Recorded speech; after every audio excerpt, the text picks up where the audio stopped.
Hi, good. Hi, this side is Taposh Bhattacharya. We'll be discussing on corporate governance and SAP audit. This is our first sessions regarding the SAP audit techniques. In this session, we'll be discussing the importance of the corporate governance, the relationship between IT governance and corporate governance, and why IT governance is very much important. At the same time, will be discussed about the SAP, why SAP audit is very much required for any organizations, and what is the basic requirement of SAP audit, as well as the benefit from the SAP audit. Let us look at the first slide. This slide is discussed about the corporate governance. What exactly the corporate governance? If you look at your family is also required certain governance for smooth running and flourish in the activity and establish a good family in the society. Unless until your family head guidance is abided by to the other family members, it is very difficult for a family also to establish as a good family in the society. In a similar way, the corporate governance is very much important for creating the good image of any corporate, for branding its product, for establishing a reputed background of in the share market and outside world also. So why corporate governance is very much required, you must have already understood. And corporate governance is nothing but a set of rules set by the corporate directors. If you look at the definition, the purpose of corporate governance is to facilitate effective entrepreneurial and prudent management which can deliver the long-term success of the company. The boards of directors are responsible for the governance.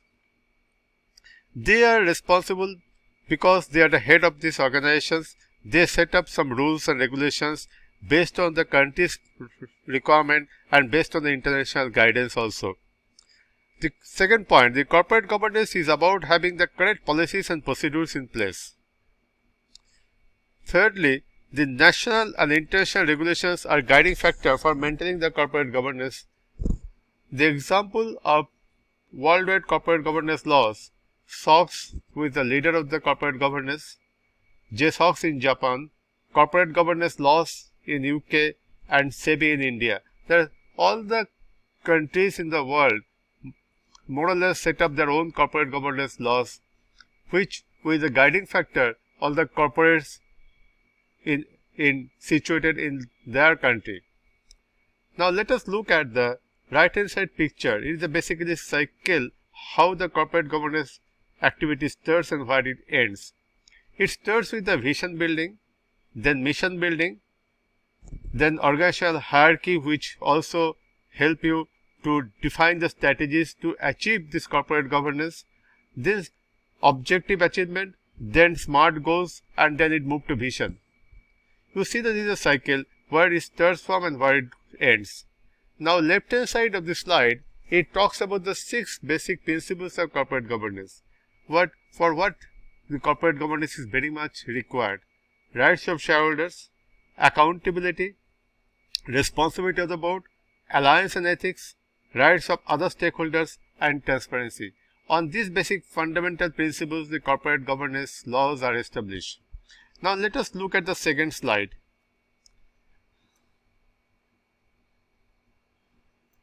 This slide talks about the SOX and corporate governance. SOX is the basic leader, the leader in the corporate governance activity in the world. SOX Act was signed into law in the July 30th in 2002 in US in response to so many corporate scandals like Enron, Arthur Andersen's, WorldCom and Tyco. This is the famous corporate scandals happened in the US and around the world. It is also known as Corporate Responsibility Act, which mandated strict reforms to improve financial disclosures from corporations and also to prevent accounting fraud. Now, third point is very important. Most of the organizations run on SAP as an ERP systems. Therefore, all the IT controls linked to an organizational business process, basically linked to a corporate governance, is built in on the SAP. And that's why SAP Audit or SAP governance is very, very important. Now, Sarbanes-Oxley Act recommends the appointment of disclosure committee, which comprises of employees from all areas of the company, which means all the business heads are responsible for building a corporate governance laws, and the decisions are very important, and that's why SOX suggests to appointment of a disclosure committee, which is the basic guiding factor for corporate governance laws in particular organizations.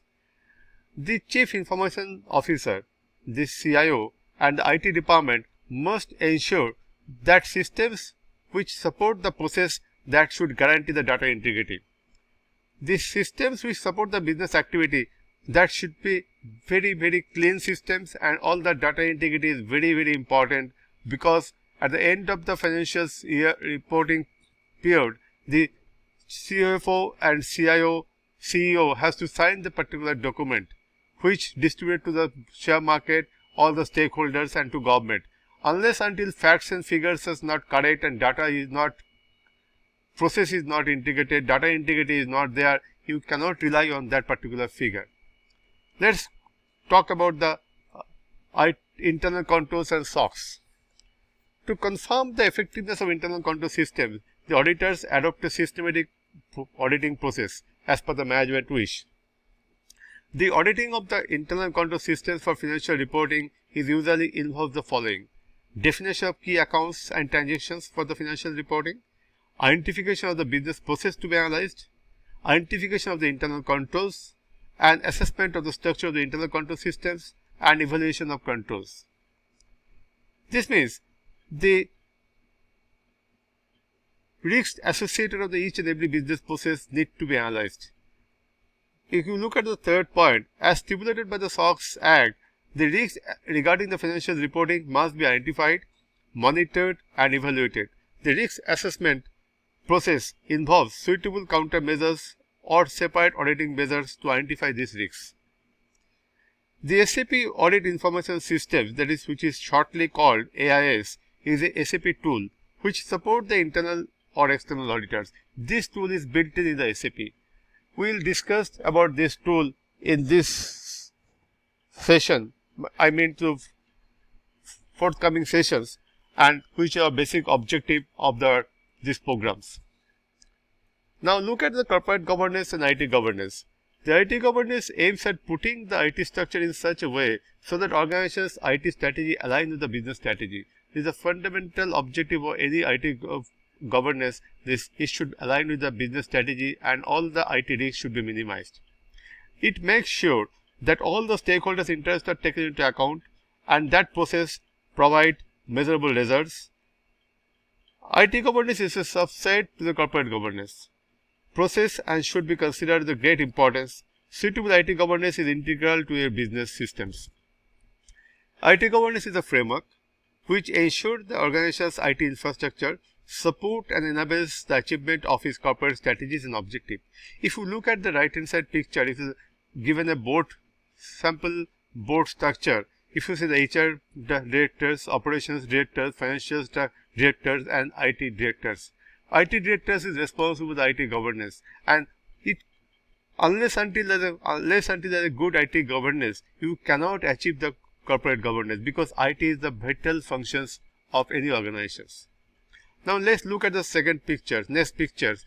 Why do organizations implement the IT governance infrastructures? Organizations today are subject to many regulations. You see, any country, there are so many regulations are guided to their organizations, where the protections of confidential information, financial accountability, data retention, and resource recovery are vital among other factors. These are also under pressure from organization stakeholders.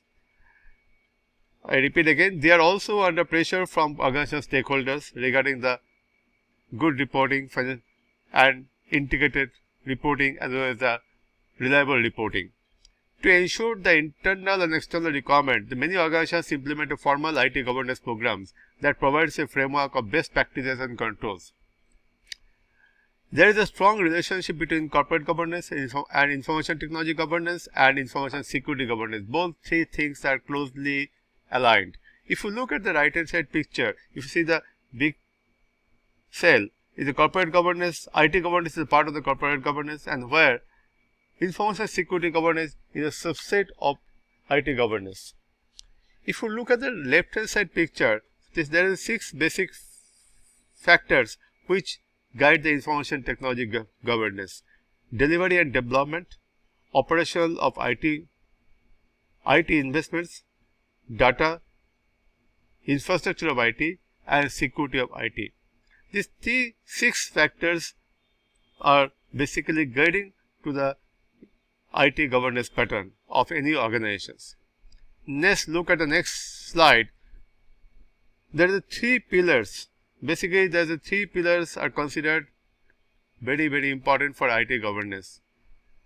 In other words, we can say there are 3 pillars of IT governance, and again there are 3 pillars of information security management. If you look at the IT governance pillars, infrastructure management, it means to IT infrastructure, then IT use and demand management, how stakeholders are demanding in IT information and how it is managed, and then IT project management. It implies ongoing project and forthcoming new projects.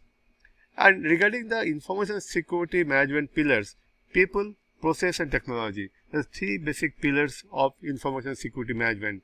People looks for staff training and awareness of IT governance, professional skills and qualifications of the people involved in the information security management, and competent, resources should be competent. At the same time, if you look at the process, the management systems, governance framework, best practices of IT governance and IT audit. And technology which you deploy, this should be very much competent and should have an overall plan for technology deployment. Now, if you look at the next slide, which talks about the SAP and how it helps to achieve the IT governance. What is SAP? If we're going further, we should know what is SAP. SAP is the name of the organization as well as the product. The SAP stands for Systems, Applications and Products in Data Processing.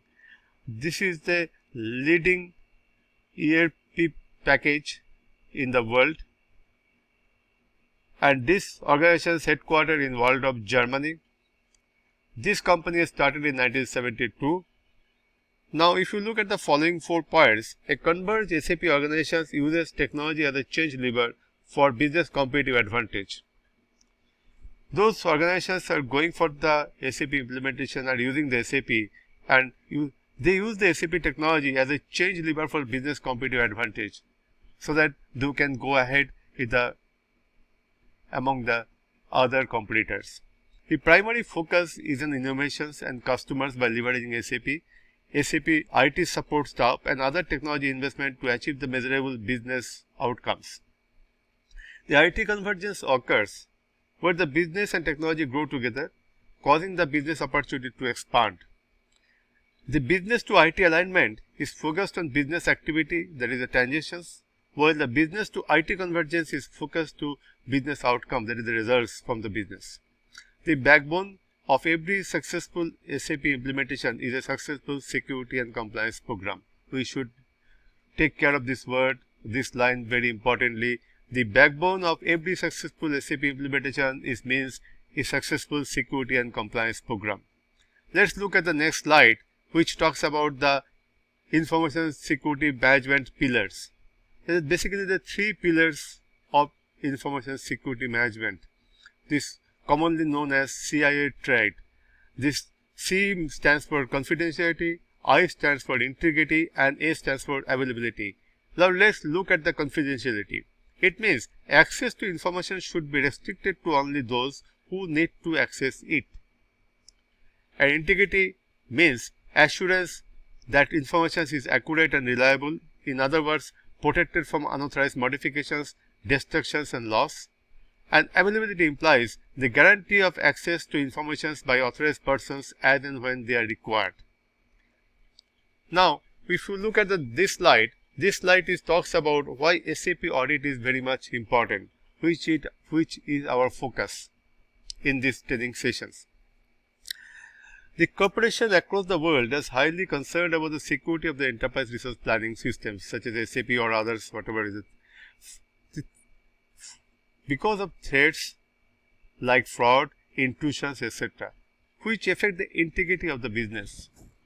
We see, as per the CIA tried, the integrity is very much important. The data should be protected from any unauthorized modifications.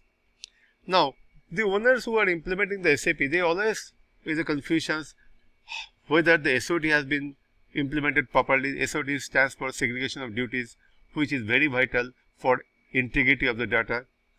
Whether the vendor has paid, any vendors has paid twice or not, that is also very much important for regarding the systems control and auditing purpose and internal controls. Whether my systems, that is SAP systems, were prone to any access intrusions. Whether our implementation team has given all the controls as per the management wish while building the SAP systems. All these questions need to be answered by the systematic SAP audit. This SAP audit is basically involved in the 3 stages. One stage is talking about the basis review, which is talking about the basically security part of the SAP systems. Second stage is basically business process review, which talks about the business controls. And third stage is talking about the segregation of duties review, which means whether any the sensitive access or identification of incompatible duties with the business process have been built in properly or not. These 3 things can be conducted independently or separately, or 3 things can be conducted in different phases, and always this SAP audit is conducted by certified information system auditors who are the independent body and who are separate from the company's management. They are basically appointed by the company's management for assessing the systems and commenting on the systems and assuring the stakeholders. Thank you. Next sessions will be discussing about we'll start regarding the SAP technology, understand how it works and what is the built-in systems of SAP. Thank you again. We look forward all of you in our next sessions.